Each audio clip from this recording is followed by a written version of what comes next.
Sumyaning galigpis at kalunggong ihawon na mo. Ang boundary sa kung paano ginapatuman ng ining Sasalaan. speed limit ordinance ninyo. Sasalaan to sa mga plastic tape dito. Kaya binalik nyo, binya ang Basco Gradyo, amo malang nagkakalingaw, amo malang niya nagkahambal nga ga-oponer. Hindi about road safety, ako sa ginapamatukan ta, ang hindi maayo, hindi mayat, hindi tama ang paghuman sa ordinansa. At the same time, ang hindi maayo, kaya hindi mayat yung pag-implementar sa ordinansa. Hindi iya ang ginahambal ninyo naga-protect kamo sa mga commuter, sa mga nagalabay dira. Tama, gaupod kita sana. We are in favor of sa road safety. We are in favor of going safe ang tanan-tanan ng commuters, drivers, motorista nga nagalabay dira.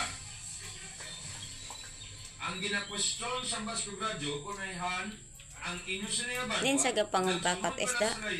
Sa paghuman, sa pagpasar, sa pagsulat sa sinin, na nabitang nga ordinansa, kang ipagpatungan sinin, ginasunod ka bala pa nung ginahambal sa kasubuan.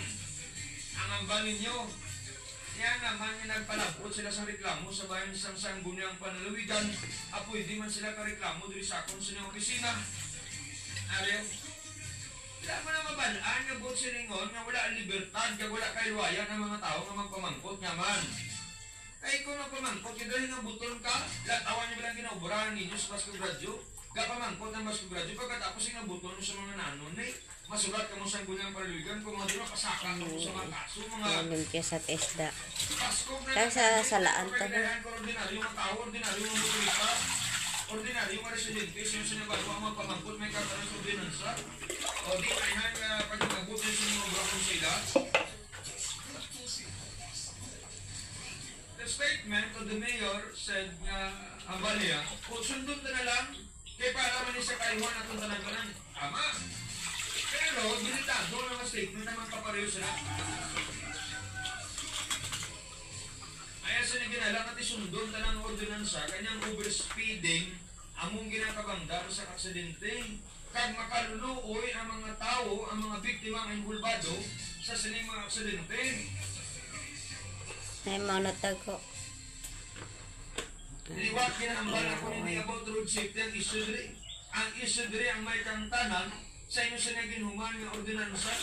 Hindi lamang inayang atay pagambal masunod-sunod na dahil because ako na nga ang mga statement kung tyrant ka.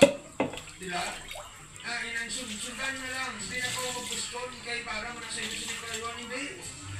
Gusto nang ta because wala may ginambal sa atong siningalay.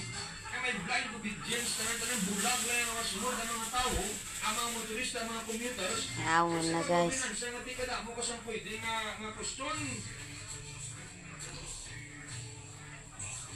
Kinako sa LTO, wala sa deputation order. Kinako sa DPW.